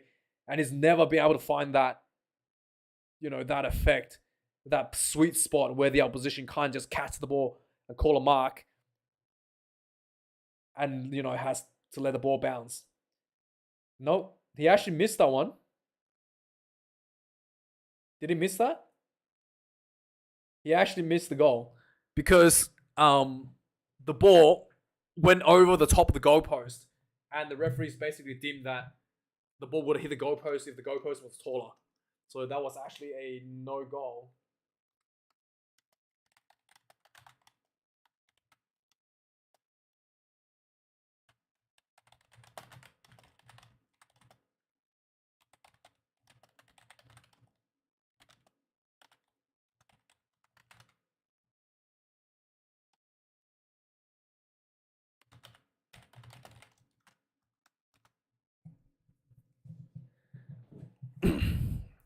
Line out for the All Blacks. We've got centre field crash ball. Havili inside ball to Faianga and Nuku offload again back to Havili. Pick and go. Somasonic Takiao, and he runs into a brick wall there. Lots of people flooding in for the clean out. Ardie Savia pick and go himself once again. Just try to muscle this one through, but the clock has already hit 80 minutes. He is still going, and the ball gets popped out, and the French has grounded the ball in goal. Referee says knock on, and that's full time. Is that full time? Or do we have time for a scrum? Yeah, that is full time. Man. 29 points to 13 for the All Blacks. I mean, for the French. So, yeah. What can I say, man? What can I say? What can I say? All right, let's have a read these comments. All right, let's see what you guys have to say. Very cack at the moment. Yeah, that's... Breakdown's going to put it on the ref. Possibly. Worst All Black team cemented in history. I think they had some worst All Blacks team when the panel of the breakdown was playing. When Jeff Wilson was playing, I'm pretty sure the All Blacks team was worse when Jeff Wilson was playing. But, wow. Italy will win think Italy's gonna beat the All Blacks and make out of the pool? Nah. I mean, the difference between the two teams is the kicking game, right? Like, it's just every time the French kicked, they'd be able to find much better spots than the All Blacks. The All Blacks kicks from Bowden just straight out or just too far. It's either too far or he goes straight out. Like, it's uncontestable. And whereas the French was able to find the kicks in much better spots. And yeah, that's the difference. And like, you can tell the biggest difference is the box kicks, right? Anton Dupont, when he does a box kick, it goes 50 meters, right? Like 45, 50 meters from a box kick. That is some ridiculous talent right there, right? I don't think anybody in the world can do a box kick for 50 meters, but Dupont's able to. I mean, he's superhuman. And that is the difference. Like, every time Anton Dupont gets a box kick, he's just able to, like, you know, the Bowden Barry gets the ball in his own 22 and has to literally punt the ball back down the field to even match the distance. Not to mention, you know, the accuracy from a lot of these, you know, box kicks from Anton Dupont is just ungodly levels. It's just, yeah, that's such a difference in skill level between the two teams. It's actually quite big stark contrast right there. So, yeah. Anyway, guys, I'm gonna have to do the review. So thank you for staying and thank you for watching. I do appreciate you being here. The next game I'm gonna be doing is the South Africa versus Scotland. We're gonna be doing that in a couple of days. But thank you for watching, guys. I really do appreciate you being here. Hopefully that wasn't too horrendous as a commentary.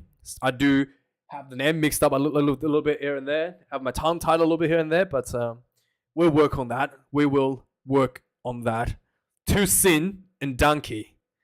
I like that. Israel Dag latest rug is at least giving me a chuckle. Yeah, mate. Like, seriously?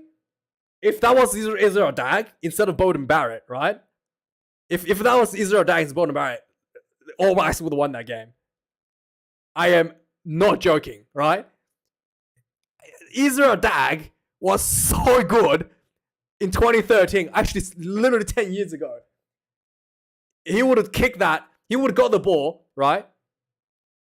Oh, is he? It's Dag and he would, if Israel Dag got the ball inside his own, like, train tracks, inside his own 22, he would punt the ball down perfectly straight into the opposition 22, and the ball will still be in field. And he probably, if he was playing today, he would probably get a 50-22 out of that. He's just, like, Israel Dag is ridiculous back in the days, during his prime.